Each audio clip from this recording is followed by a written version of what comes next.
ओम शांति। आज साकार महावाक्य 9/1/2026। मधुर संतान माने ग्रेट ग्रेट ग्रांडफादर अर्थात सर्वधर्म पिता मानकर मध्य आदि पिता हेउछंती प्रजापिता ब्रह्मा, जहाँकर कर्तव्य को तुमे माने ही जानिछ। प्रश्न, कर्म को श्रेष्ठ करिवार उपाय कौन? उत्तर, एही जन्मर कौनसी कर्म बाबा को लुचा नाही।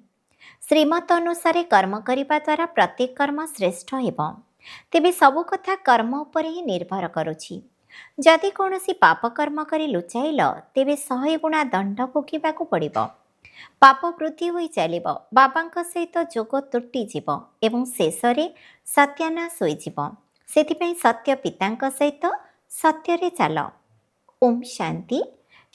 धारण पई मुख्य सारांश 1 नंबर, सत्य पितांक सहित सर्वदा सच्चा होई रहिबाकु हेब।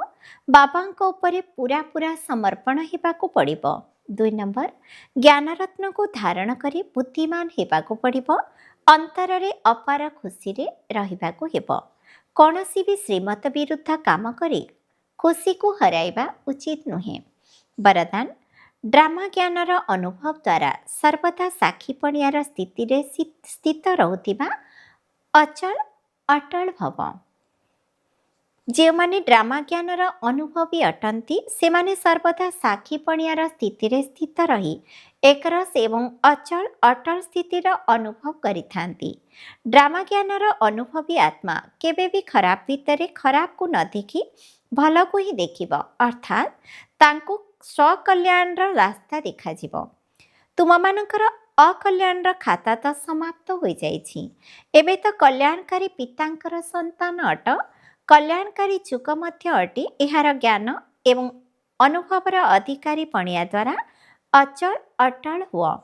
स्लोगान, जो माने समय को अमूल्य मने करी ताको सफल करिथांती से माने समय अनुसार धोखा खाई न थांती। अव्यक्त इशारा, यही अव्यक्ति मासरे बंधन मुक्त हो जीवन मुक्त स्थितिर अनुभव कर।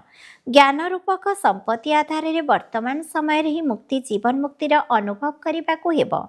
जहाँ भी सब दुख अशांतिर कारण रही विकार गुड़िक रही सेथुरु मुक्त हेबाकू पड़िब।